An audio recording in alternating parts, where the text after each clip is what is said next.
It's just a bit frustrating when the stuff with the IBF and the politics. I broke my jaw for this belt. I fucking couldn't eat for 4 months. I spent time away from my family.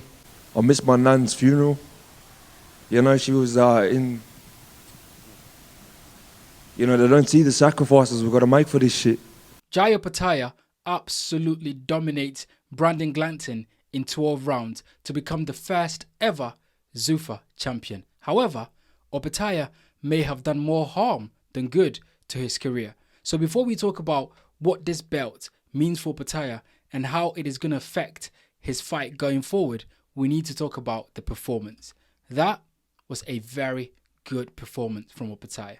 Look, what we have been accustomed to when it comes to Opetaia is someone that gets in there, gets into a tear up, gets into a firefight, gets into an absolute dogfight and try and get his opponent out of there. But in this fight, Opetaia was calculated. He was calm. He was reserved. He was, thinking ahead. He knew that Brandon Glanton was not going to be a pushover. And he's not a pushover. He's tough. He's rugged. He's mean. He comes in low and he tries to throw some really mean shots. And credit Opetaia's team because they knew that they had to adapt in this fight. And, in boxing, the difference between elite fighter and a very good fighter, or an elite fighter and a great fighter, is the ability to adapt in fight when things have to be different. And Opetaia in this fight adapted. Opetaia knew that Brandon Glanton was no pushover.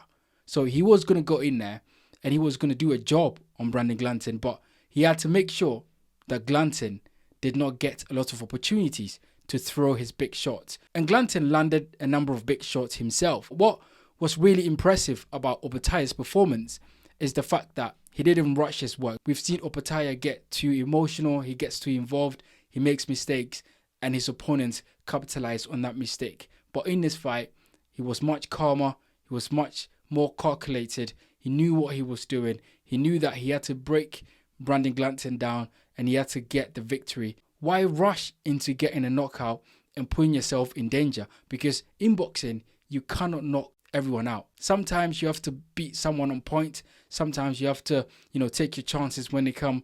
And Opetaia just showed that he's a great fighter in adapting, in, boxing to a game plan and really ensuring that he gets out of the ring with the W, but also showing his skills as being able to use his footwork to turn Brandon Glanton, to stop Brandon Glanton from having any momentum. And what he did well was he picked his shots really well. And as you guys can see there was a massive swelling on Brandon Glanton's forehead, as you can see here, massive swelling. And that was indicative of Opetaia's power shot and his ability to be, as accurate as possible. So look, that was a really good performance from Opetaia. He cannot feel any way about that performance because if he doesn't get the knockout, it's not the end of the world. We've seen Opetaia get knockouts before, but this was a display of a boxing masterclass. This was a display of an elite performance in there against a fighter that if you give Brandon Glanton the opportunity, he can hurt you. And Opetaia did not do that. So look, credit to Opetaia and also credit to Brandon Glanton. He was game. He was, he was tough. He was rugged, he was mean, he was in there, he made it into a great fight. And this is what we want to see. Someone like Opetaia always wears his heart on his sleeve. And you can see that Brandon Glanton is also a proud warrior. He's a fighter. He will come to fight. And that's exactly what Brandon Glanton also did in there. He gave Opetaia a tough night. And it was a great fight to watch because, as I said, we get to see something totally different to what we're accustomed to Opetaia, which is getting in there, letting his hands go, and basically giving his opponents a chance to have a shot at him, which this time around, he was much more calculated. But guys, we have to talk about the elephant in the room. And Jai Opetaia, of course, captures the Ring Magazine title, which he had already, and then he becomes the Zuffa belt holder for the first time. And of course, in the ring, we saw that Jai was holding the IBF title. And now, if you guys will remember, a few hours before the fight, this came out. Opetaia was stripped by the IBF. And the reason why that was done, because IBF does not recognize Zuffa as a sanctioning body. And that was the reason why Opetaia was stripped. And then we saw Opetaia win the belt and he was still holding the IBF title. Now, what that shows me is that Opetaia is very proud of the respect that he's given the IBF organization. He's proud of defending the belt. He's proud of working so hard to keep hold of those belts, because Opetaia's dream is to become undisputed cruiserweight champion, just like Alexander Usyk, just like Evander Holyfield, and he wants to do that. But he has been stripped of the IBF title because the IBF do not recognize Zuffa as a sanctioning body. And guys, the honest truth is, this is just the beginning of a crazy political situation in boxing. I am not going to sugarcoat this, guys. I am not going to sit here and lie to you guys. Things are going to get ugly in boxing. And unfortunately, I feel like Opetaia has put himself in a situation where he's going to have to be in the middle of a crazy storm. He's going to have to be in the middle of a boxing politics, which in all actualities, he shouldn't be there. But he's followed his gut. He's followed his convictions. He's followed his dreams. He wanted to get the big fight. He wanted to fight the likes of Zerdo. He wanted to fight the likes of David Benavidez. And he followed his convictions. He signed with Dana White. But Dana White has issues with other sanctioning bodies. And Dana White does not recognize other sanctioning bodies. And so the IBF have taken a stand and go, we don't recognize Dana White. Now, what does that mean for Opetaia? In my opinion, all the other sanctioning bodies are going to follow suit. What we're going to see now in boxing is that other sanctioning bodies are not going to be happy for their fighters, or they're not going to sanction fights that is involved the Zuffa belt. That's what we're going to see. The IBF have done it. Mauricio Suleiman is not on good terms with Dana White, so I don't expect the WBC to sanction any of their fighters to fight for the Zuffa belt.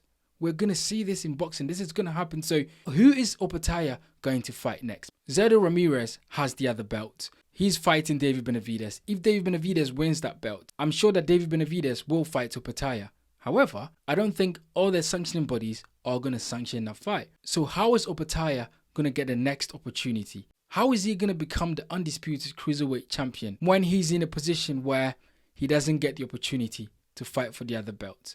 Guys, as I said, I'm going to be honest, things are going to get really difficult because now the IBF title has become vacant. Is Opetaia going to fight for a vacant title? Is he going to have a conversation with the IBF and go, I need my title back. I need to fight whoever is next in line for that belt? And is the IBF going to go back on their word and work with Zuffa?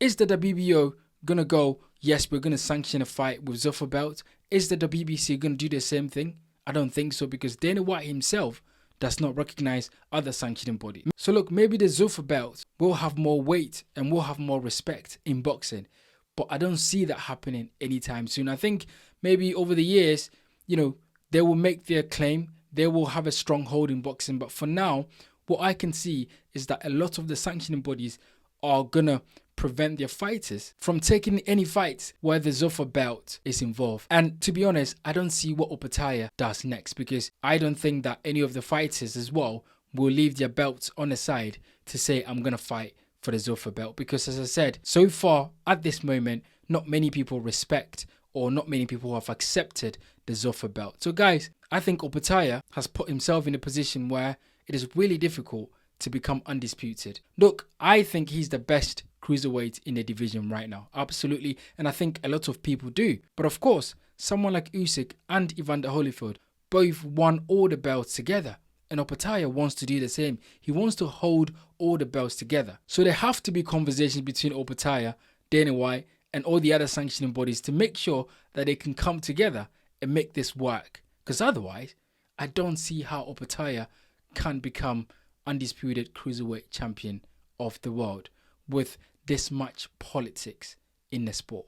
But you guys get in the comment section and let me know what you think about. Number one, Opetaia's performance against Brandon Glanton, dominating that fight and really showcasing a fantastic performance. And then number two, what does Opetaia do next going forward, given the fact that the sanctioning bodies are not willing to work with Zuffa Boxing, and also Zuffa Boxing does not recognize other sanctioning bodies? Let me know your thoughts in the comment section below.